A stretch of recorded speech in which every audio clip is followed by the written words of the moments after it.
அனைவருக்கும் வணக்கம். இது நம்ம திலகா ஸ்டோரீஸ். ஒரு தாயின் கண்ணீரும் கம்பீரமும். அதிகாலை 5 மணிக்கெல்லாம் மீனாட்சி அம்மாளுக்கு விழிப்பு வந்துவிட்டது. கிராமத்து வீட்டில் இருந்தவரை கோழியின் கூவல் சத்தமும் பக்கத்து வீட்டு மாடுகளின் சத்தமும் அவளை எழுப்பும். ஆனால் சென்னையின் இந்த அடுக்குமாடி குடியிருப்பில் எந்த சத்தமும் இல்லை. சுவர்கள் எல்லாம் சிமெண்டால் அடைக்கப்பட்ட கூண்டுகளைப் போல அவளுக்கு தோன்றின. எழுந்து மெதுவாக கை கால்களை கழுவிவிட்டு சமையலறையை நோக்கி நடந்தாள். மணி 6:30 ஆகியும் அந்த வீட்டில் வேறு எந்த அசைவும் இல்லை. அவளது ஒரே மகன் கார்த்திக்கும் மருமகள் ஸ்வேதாவும் இன்னும் தங்களது ஏசி அறையை விட்டு வெளியே வரவில்லை. 3 வயது பேத்தி தியா மட்டும் இடையில் லேசாக முனகும் சத்தம் கேட்டது. கார்த்திக்கும் ஸ்வேதாவும் சென்னையில் ஒரு பெரிய மென்பொருள் நிறுவனத்தில் வேலை பார்க்கிறார்கள். இருவருக்குமே சனிக்கிழமையும் ஞாயிற்றுக்கிழமையும் விடுமுறை என்பதால் அன்று காலை 10 மணி வரை தூங்குவதுதான் வழக்கம். கடந்த 4 வாரங்களாக மீனாட்சி அம்மாள் இதைத்தான் பார்த்து கொண்டிருக்கிறாள். மீனாட்சி அம்மாளுக்குள் பசி வயிற்றை கிள்ள தொடங்கியது. வயதாக ஆக அவளுக்கு ஒரு ஹார்மோன் குறைபாடு காரணமாக காலை 8 மணிக்குள் ஏதேனும் சாப்பிட வேண்டும். இல்லையென்றால் கண்கள் இருட்டிக்கொண்டு தலைச்சுற்றல் வந்துவிடும். கிராமத்தில் இருந்தவரை இந்த பசி அவளுக்கு ஒரு பொருட்டாகவே தெரிந்ததில்லை. கணவர் ராமநாதன் உயிருடன் இருந்தபோது அவரே காலையில் எழுந்து காஃபி போட்டு தந்து விடுவார். தோட்டத்தில் விளைந்த காய்கறிகளை வைத்து காலை 8 மணிக்கெல்லாம் சூடாக இட்லியோ கூழோ தயாராகிவிடும். ஆனால் இங்கு வந்த பிறகு நிலைமையே வேறு. மருமகள் ஸ்வேதாவிற்கு தன் சமையலறைக்குள் வேறு யாரும் நுழைவது பிடிக்காது. அத்தை, நீங்க எதையும் தொட்டு வைக்காதீங்க, எனக்கு பொருட்கள் இருக்கும் இடம் மாறினால் கோபம் வரும் என்று முதல் நாளே சொல்லிவிட்டாள். அதனால் மீனாட்சி அம்மாள் அவர்கள் எழும் வரை காத்திருக்க வேண்டியிருந்தது. மெதுவாக சமையலறைக்குள் சென்று ஒரு பாத்திரத்தில் தண்ணீர் எடுத்து அடுப்பில் வைத்தாள். தனக்கு மட்டுமாவது கொஞ்சம் ரவையை வறுத்து உப்மா செய்து கொள்ளலாம் என்று நினைத்தாள். பசி தாங்காமல் கைகள் நடுங்கின. மெதுவாக ரவையை வதக்கி கொண்டிருக்கும் போதே ஸ்வேதா தனது கையில் மொபைல் ஃபோனுடன் அரைக்கதவை திறந்து கொண்டு வெளியே வந்தாள். கலைந்த தலைமுடியுடன் வந்தவள் சமையலறையில் மீனாட்சி அம்மாள் நிற்பதை கண்டதும் முகம் சுளித்தாள். என்ன அத்தை, காலங்காத்தாலேயே சமையலறைக்குள்ளே வந்துட்டீங்க? நாங்கள் இன்னும் காஃபி கூட குடிக்கல. அதுக்குள்ளே உங்களுக்கு என்ன அவசரம்? எப்போ பார்த்தாலும் உங்களுக்கு சாப்பிட்றதான் வேலையா என்று மிக கொச்சையான தொனியில் கேட்டாள். அந்த வார்த்தைகள் மீனாட்சி அம்மாளின் காதுகளில் ஈயத்தை காய்ச்சி ஊற்றியது போல இருந்தது. தான் ஒன்றும் திண்ணி பண்டாரம் இல்லை என்பதை அவளுக்கு எப்படி புரிய வைப்பது என்று தெரியாமல் திகைத்து நின்றாள். அந்த சமயம் கார்த்திக்கும் தூக்க கலக்கத்துடன் வெளியே வந்தான். ஸ்வேதா சொன்ன வார்த்தைகள் அவன் காதுகளிலும் விழுந்தன. மீனாட்சி அம்மாள் தன் மகனின் முகத்தை பார்த்தாள். கார்த்திக், எனக்கு காலையில் பசி தாங்காதுன்னு உனக்கு தெரியும் தானேடா? அப்பா இருக்கும்போது 8 மணிக்கெல்லாம் என்று அவள் இழுப்பதற்குள் கார்த்திக் கையில் இருந்த ஃபோனை பார்த்து கொண்டே லேசாக சிரித்தான். அம்மா, ஸ்வேதா சொல்கிறதுல என்ன தப்பு? நீங்கள் கிராமத்தில் இருந்த மாதிரி இங்கே இருக்கக்கூடாது. கொஞ்சம் சிஸ்டமேட்டிக்காக மாறணும். 10 மணி வரைக்கும் பொறுக்க முடியாதா? எதுக்கு எடுத்தாலும் அப்பாவோட பேச்சை இழுக்காதீங்க என்று சாதாரணமாக கூறிவிட்டு நகர்ந்தான். பெற்ற மகனின் அந்த உதாசீனமான சிரிப்பும் பேச்சும் மீனாட்சி அம்மாளின் பேச்சை கத்தியால் குத்துவது போல இருந்தது. தன் கணவர் ராமநாதன் எப்படி போற்றி வளர்த்தார். இந்த கார்த்திகை அரசு பள்ளியில் ஒரு சாதாரண அலுவலக உதவியாளராக இருந்த ராமநாதன் சைக்கிலேயே கார்த்திகை பள்ளிக்கு அழைத்து சென்றதும் அவனுக்கு பிடித்த உணவுகளை தான் சாப்பிடாமல் வாங்கி கொடுத்ததும் மீனாட்சி அம்மாளின் நினைவுக்கு வந்தன. கணவர் இறந்த பிறகு கார்த்திக்கிற்கு எந்த பாரமும் இருக்கக்கூடாது என்பதற்காகத்தான் தையல் வேலை செய்து அவனை கல்லூரி வரை படிக்க வைத்தாள். ஆனால் இன்று அவனுக்கு தன் அம்மாவின் பசியை விட மனைவியின் ஆடம்பரமான வார்த்தைகளே பெரிதாக தெரிந்தன. மீனாட்சி அம்மாள் செய்த உப்மாவை அப்படியே தட்டோடு மூடி வைத்துவிட்டு தன் அறைக்கு சென்றாள். அவளுக்கு அழுகை முட்டிக்கொண்டு வந்தது. வாயும் மனமும் கசந்து போயின.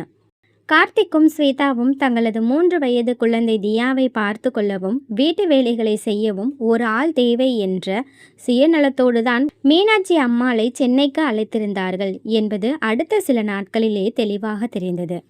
ஒரு நாள் மாலை கார்த்திக்கும் ஸ்வேதாவும் ஆஃபீஸிலிருந்து வந்ததும் ஹாலில் உள்ள சோஃபாவில் ஏகப்பட்ட துணி கடைகளின் பைகளை வீசினார்கள். வாரத்திற்கு 2-3 முறையாவது அவர்கள் ஆன்லைன்களிலும் வெளியிலும் ஆடம்பரமாக துணிகள் வாங்குவதை வழக்கமாக கொண்டிருந்தார்கள். ஆனால் வீட்டில் சமையல் செய்யவோ துணிகளை துவைக்கவோ அவர்களுக்கு நேரம் இருக்காது. சமையல் வேலை முழுவதையும் மீனாட்சி அம்மாள் தான் செய்ய வேண்டும். குழந்தை தியாவை தூங்க வைப்பது, அவளுக்கு ஊட்டுவது என எல்லாமே மீனாட்சி அம்மாளின் தலைமையில்தான் விழுந்தது. அம்மா, நாளைக்கு நாங்கள் 2 பேரும் ஒரு பார்ட்டிக்கு போகிறோம். வர்றதுக்கு நைட்டு 11 மணி ஆகும்.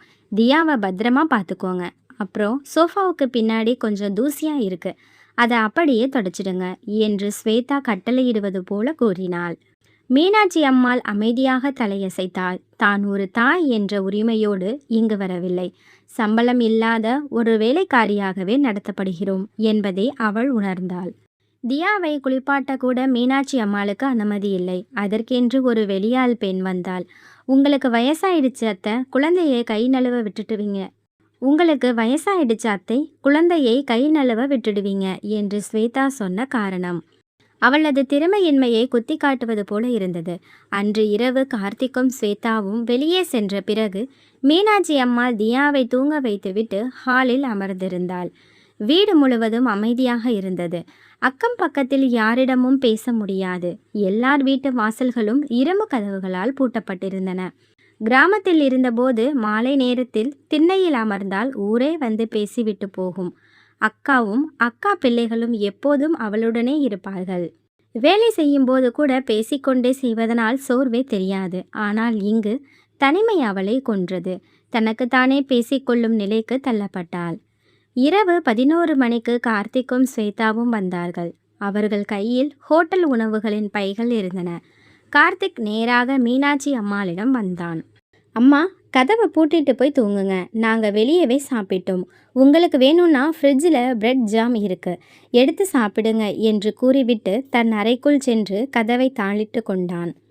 மீனாட்சி அம்மாள் சமையலறைக்குள் சென்று பார்த்தாள். அங்கு அவளுக்காக எந்த உணவும் சமைக்கப்படவில்லை. அவர்களுக்கு தங்களது ஆடம்பரமும் மகிழ்ச்சியும் மட்டுமே பிரதானமாக இருந்தது. ஒரு நாள் கூட அம்மா நீ சாப்பிட்டியா, உனக்கு உடம்பு நல்லா இருக்கா என்று கார்த்திக் கேட்டதில்லை. பெற்ற மகனே தன்னை ஒரு எந்திரம் போல பார்ப்பதை அவளால் தாங்கிக் கொள்ள முடியவில்லை. மறுநாள் காலை மன அழுத்தத்தின் உச்சத்துக்கே சென்ற மீனாட்சி அம்மாள் யாரிடமும் சொல்லாமல் வீட்டை விட்டு வெளியே வந்தாள். தெருவில் கால் போன போக்கில் நடந்தாள். அவளது கையில் கிராமத்திலிருந்து கொண்டு வந்த ஒரு சிறிய பையும் அவளது கணவரின் ஞாபகமாக வைத்திருந்த சில 100 ரூபாய்களும் மட்டுமே இருந்தன. அவளது கால்கள் அந்த பகுதியில் இருந்த ஒரு பெரிய டிபார்ட்மெண்ட் ஸ்டோரின் வாசலில் வந்து நின்றன. உள்ளே குளிர்சாதன வசதி இருந்ததால் சற்றே ஓய்வெடுக்கலாம் என்று உள்ளே நுழைந்தாள். அப்போது அங்கிருந்த ஒரு பெரிய கார் வந்து நின்றது. அதிலிருந்து 40 வயது மதிக்கத்தக்க ஒரு நபர் இறங்கினார். அவர் மீனாட்சி அம்மாளை பார்த்ததும் சட்டென்று அதிர்ச்சியடைந்தார். வேகமாக காலடிகளை எடுத்து வைத்து அவள் அருகே வந்தார். மீனாட்சி அம்மா, நீங்களா? இங்க எப்படி என்று ஆச்சரியத்துடனும் பாசத்துடனும் அவளது கைகளை கெட்டியாக பிடித்து கொண்டார். மீனாட்சி அம்மாள் உற்று பார்த்தாள். அவளுக்கு சட்டென்று அடையாளம் தெரிந்தது. அவன் கௌதம். 20 வருடங்களுக்கு முன்பு அவளது கிராமத்தில் ராமநாதன் தம்பதியினர் நடத்திய சிறிய மெஸ்ஸிற்கு தினமும் சாப்பிட வரும் ஒரு ஏழை தொழிலாளி.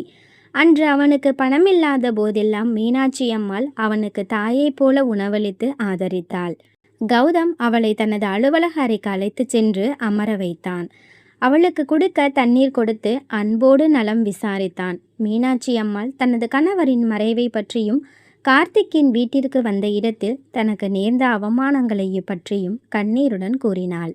எல்லாவற்றையும் கேட்ட கௌதமின் கண்கள் சிவந்தன. அம்மா, அன்னைக்கு திக்கற்று நின்ற எனக்கு நீங்க போட்ட சாப்பாடு தான் என்னை எந்த நிலைமைக்கு உயர்த்தியது. நான் வெளிநாடு சென்று சம்பாதித்து இன்று இந்த தொழிலை தொடங்கியுள்ளேன். பெற்ற மகனே உங்களை உதாசீனப்படுத்தியதை நினைத்து வருந்தாதீங்க. உங்களுக்கு பின்னால் இந்த கௌதம் இருக்கிறேன் என்று உறுதியளித்தான்.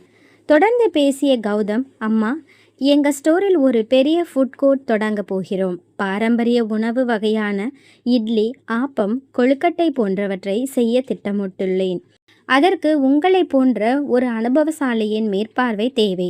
நீங்கள் சமையல் செய்ய வேண்டாம். அங்கு வேலை செய்யும் பெண்களுக்கு சொல்லிக் கொடுத்து சுவையை மட்டும் சோதித்தால் போதும். உங்களுக்கு தங்குவதற்கு கௌரவமான ஒரு அப்பார்ட்மெண்ட்டும் நல்ல சம்பளமும் தருகிறேன்.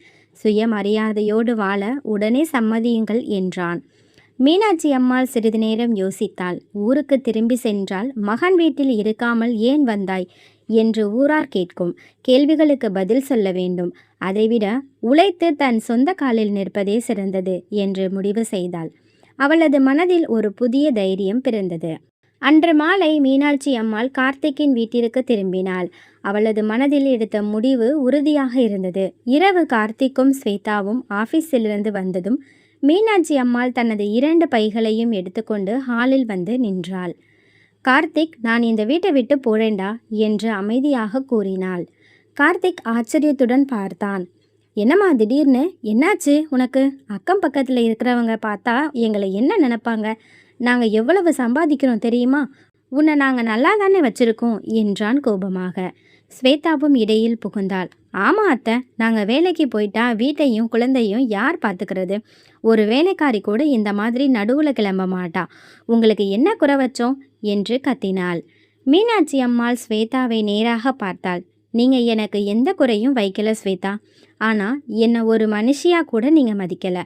காலையில் பசியால் நான் தவிச்சப்போ என் பெற்ற மகனே என்னை பார்த்து சிரிச்சான்.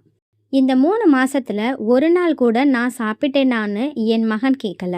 துணி துவைக்கவும் வீட்டை துடைக்கவும் நான் உங்கள் வீட்டு வேலைக்காரி இல்லை. பெற்ற தாய்க்கு தரும் மரியாதை இதுவல்ல என்று கம்பீரமாக கூறினாள். அப்படியென்றால் வீட்டை விட்டு உடனே கிளம்புங்கள், எங்களை அவமானப்படுத்த வேண்டாம் என்று ஸ்வேதா கதவை திறந்து காட்டினாள். கார்த்திக் அவளை தடுக்காமல் ஒரு கல்சிலையைப் போல அமைதியாக நின்றான். பெற்ற மகனின் அந்த மௌனம் மீனாட்சி அம்மாளின் மனதில் இருந்த கடைசி பாசத்தையும் சுட்டெரித்தது. நள்ளிரவு என்றும் பாராமல் அவள் அந்த வீட்டை விட்டு தன் பைகளுடன் வெளியேறினாள். கௌதம் அவளுக்கு டிபார்ட்மெண்ட் ஸ்டோருக்கு அருகிலேயே ஒரு அழகான சொகுசான அடுக்குமாடி குடியிருப்பை ஏற்பாடு செய்து கொடுத்தான். அவளுக்கு துணையாக தன் ஸ்டோரில் வேலை செய்யும் 2 பெண்களையும் அனுப்பி வைத்தான். 1 வருடம் உருண்டோடியது. மீனாட்சி அம்மாளின் மேற்பார்வையில் நடந்த அந்த ஃபுட் கோர்ட் சென்னையின் மிக முக்கிய உணவாக மாறியது. பாரம்பரிய சுவைக்காகவே மக்கள் அங்கு திரண்டனர். மீனாட்சி அம்மாளின் உழைப்பால் வியாபாரம் பல மடங்கு பெருகவே கௌதம் அவளுக்கு அந்த தொழிலின் லாபத்தில் பெரும் பங்கை வழங்கினான். இன்று அவளது கையில் லட்சக்கணக்கில் பணம் புழங்கியது. கௌரவமான உடைகள், கையில் செக் புக், முகத்தில் ஒரு புதிய கம்பீரம் என மீனாட்சி அம்மாள் முற்றிலும் மாறியிருந்தாள். ஆனால் மறுபுறம் கார்த்திக் மற்றும் ஸ்வேதாவின் வாழ்க்கை தலைகீழாக மாறியிருந்தது. ஆடம்பர செலவுகள், வாரந்தோறும் புதிய துணிகள், ஆன்லைன் ஷாப்பிங் என அவர்கள் தங்களது வருமானத்திற்கு சமமாக இஎம்ஐ கடன்களை சேர்த்து வைத்திருந்தனர்.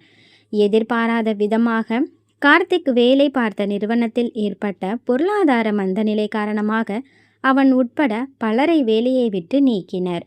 திடீரென வேலை போனதால் கார்த்திக்கால் இஎம்ஐ கட்ட முடியவில்லை.